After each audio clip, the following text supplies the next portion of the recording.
Taking a deep breath and release. And again. And let it go. And one more time. In.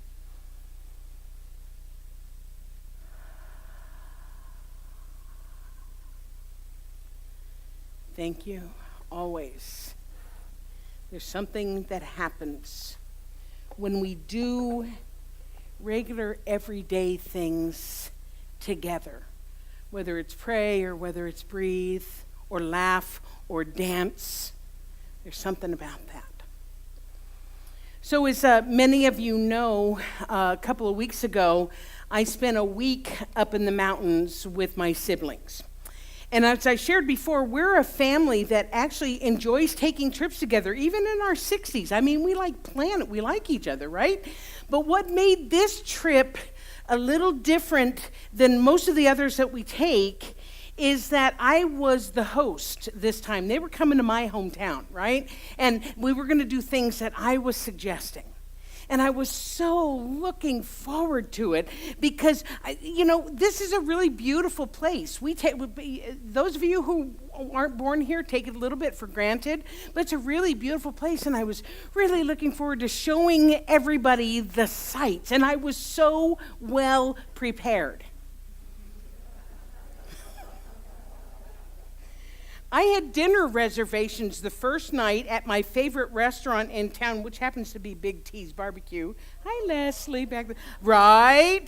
I know, you got to try it anyway, because I knew that they would love it. And I recommended a really nice hotel for them to stay at in Calgary, and I rented a van so that we could all tool around the mountains together, and got a condo in Canmore, beautiful, where we're going to stay with a hot tub overlooking at the Three Sisters. Wait, we are three sisters, so that would have been weird for my brother. But anyway, and of course, we were going to go to Jasper, so I had a hotel reservation for that. And then the extra added bonus of being in the Canadian Rockies in the fall. This is a sure hit, right? But so that you understand the importance, the super importance of it for me, is that I'm the youngest of the four of us. And I haven't always made the best choices in my life. I have the reputation for being the one who loses things. Yeah, I know. And forgets things and forgets what time I'm supposed to be someplace and not always making smart decisions. So it's not true anymore for the most part. But it's family, and families have long memories, right? Okay? So I had a lot riding on this in my own mind. And the truth is, they didn't know how wound up I was about this and how I wanted it to go well. They didn't know that. In other words, they didn't know that the attachment to the outcome was all in my mind. And that is kind of the point of today's talk.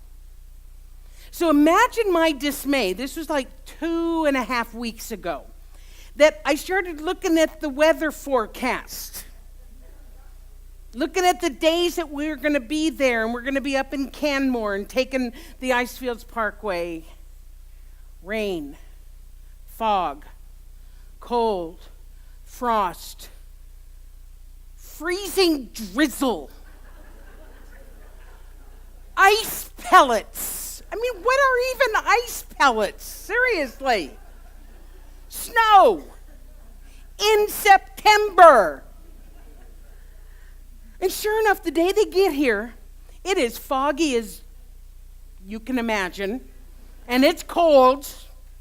And we drive up to that really pretty Crescent Drive to overlook the city and the river, and they're like, yeah, I guess I see a city there. Seriously. And the next day we went up the Bow Valley Parkway up in the park, right? And I had to say to them more than once, imagine if you will. huge, majestic mountains. And they're like, okay. So needless to say, with all of this writing on this, I am not a happy camper. This was not the experience that I had been planning for months. I was very attached to the outcome because not only did I want them to see the beauty, which I knew that they would love because we're all beauty lovers, but I also wanted them to see me like you guys see me, a grown-up.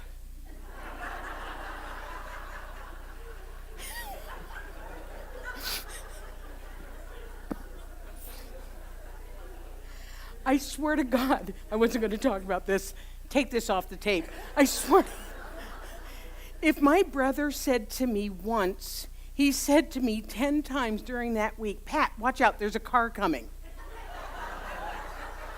I'd be standing on the sidewalk.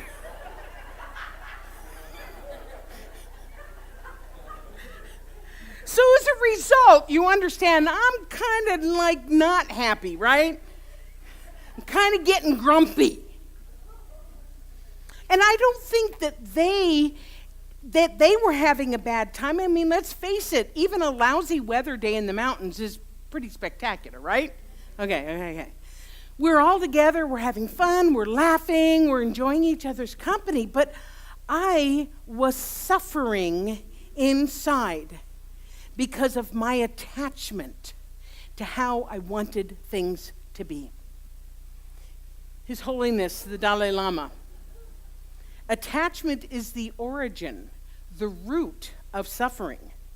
Hence, it is the cause of suffering. In other words, sometimes we get so attached to something that if it doesn't happen or it doesn't go the way that we want, we suffer needlessly. But if we can somehow learn this spiritual practice of non-attachment, the art of letting go of the investment to the outcome, we can be free of suffering that we have created. Is this speaking to you all? It is to me. So I looked up the word non-attachment, or it's kind of a double word. I looked it up, and almost all of the definitions included the word freedom. Freedom. In other words, living from a place of non-attachment is a path to freedom. It's not the only path to freedom. It is a path to freedom. Freedom from suffering, freedom from control, freedom from having to make something happen, from trying to push the river. Anybody here try to ever push the river? Yeah. And the truth is, I had absolutely no control over the weather pattern that week. There's like a huge dome of high pressure in Alaska, and all the bad weather is passing over it and pouring down into Alberta. I had no choice. So, the choice I did have was to continue to suffer, to feel anxious, to feel upset, or to choose to practice non-attachment. Lay the groundwork as best I could, and then trust that whatever was happening was still for everybody's best and highest good. Our founder, Ernest Holmes, said this: in principle and in potential, we are immersed in good, for we are in the mind of God. But we have freedom or volition to create in our own experience, out of the possibilities of life with which we have been endowed, the prerogative of heaven or hell. In other words, every moment of every day, we are at choice as to how we are going to respond to and how we are going to experience the things that happen in our lives. And the result of what we choose is either heaven or hell. It's either grasping or release. It's either suffering or freedom. Everybody take a deep breath now. Because I realize I'm making it sound easy. Just don't be attached.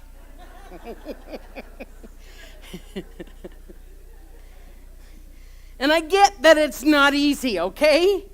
When we are in our human mindset, I say this a lot of times, that we are spiritual beings having a human experience, and we are having a human experience. Our life curriculum is to learn how to be spiritual while we are also being human. Does that make sense? So when we're in our human mindset, responding and reacting from the place of our humanity, our humanness, let me say, it isn't easy to be non-attached, because by nature, humans are attachment machines. Yes? Yeah.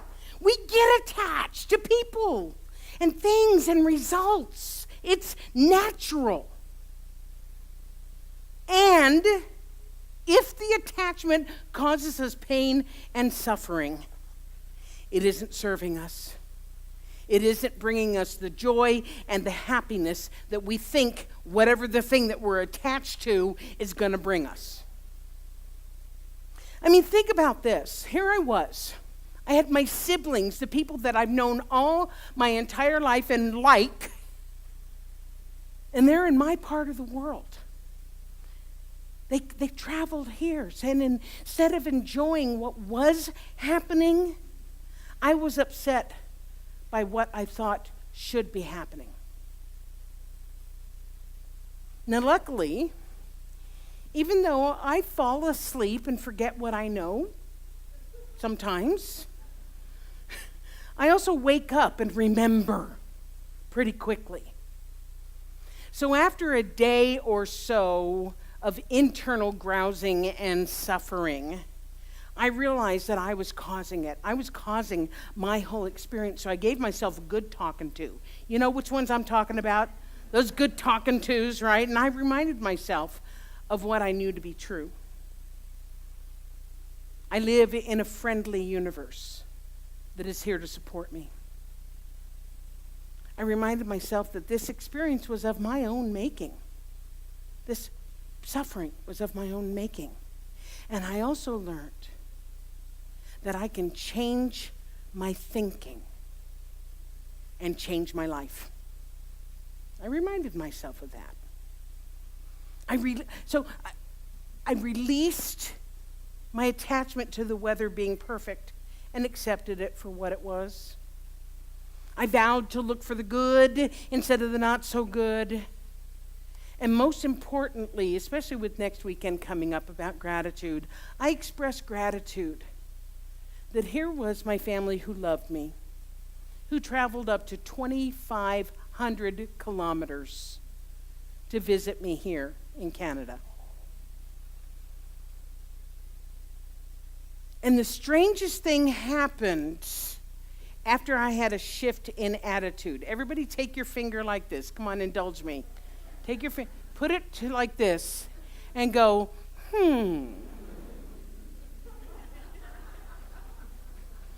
After these conflicting weather reports, you should not check the weather in Calgary 14 days in advance. Not even 14 hours in advance. Doug helped me a lot. Doug was sending me regular weather reports. Anyway, we got all this. It's going to do this. It's going to do blah, blah, blah, blah, blah. The weather report finally said partly cloudy for the next couple of days.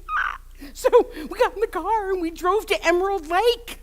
Have you been to Emerald Lake? OMG. Had a wonderful time.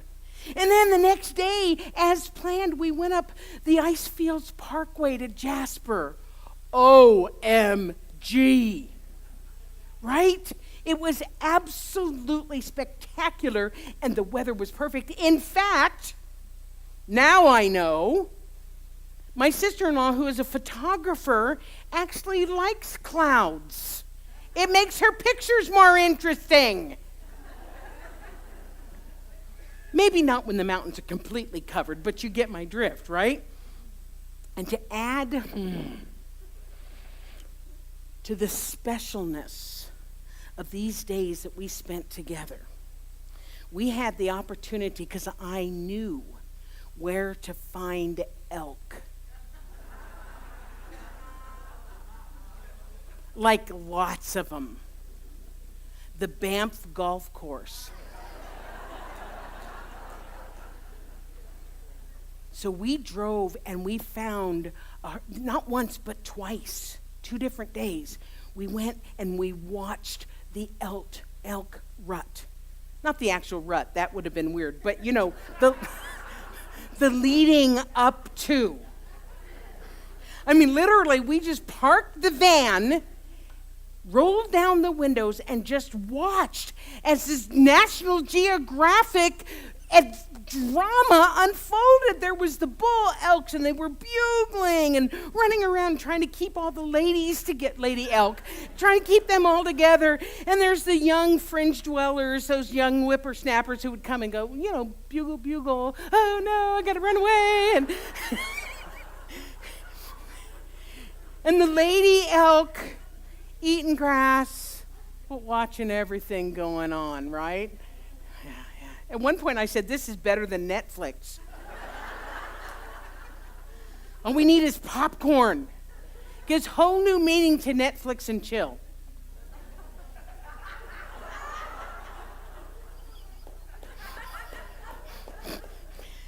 That was an under 40 joke. I'll just let y'all know that. So here's what Dr. Holmes said. As you learn to release all of your burdens to the right action of God, you will find that everything falls into its proper place. You let your problems slip away from you, realizing that a power greater than you are and a presence that is within you is ready, willing, and able to guide you in all ways. Then peace, security, and fulfillment come with ease, and there is a sense of joy and accomplishment. When you learn to release your burdens to right action of whatever you want to call it, spirit of the law, of energy, you will find that everything falls into its proper place. So then the question is, did the release of my attachment affect the weather? And did it create the subsequent good experience? Or was it just a coincidence? I don't know the answer to that. I don't. What I know is I let go and things changed. Was I seeing it differently? Did the weather change? Did they start to see me as an adult? I don't know. I let go and things changed. So as you probably know, the spiritual practice of non-attachment is one of the cornerstones of the Buddhist tradition. As explained in our quote earlier today by the Dalai Lama, non-attachment, all of Buddhism, but non-attachment is so much about this discipline of mindfulness and living in the present moment. So I thought it would be interesting for us to close with a video. This is a video of the Tibetan Buddhist monks who are making their beautiful sand mandala. Have you seen the sand mandalas? It's so gorgeous. It's so meticulous. It's such an amazing thing. And the whole process takes about a week, from drawing it out to finishing it. And not only is it beautiful, but watch what happens when they're done. It's the ultimate act of non-attachment.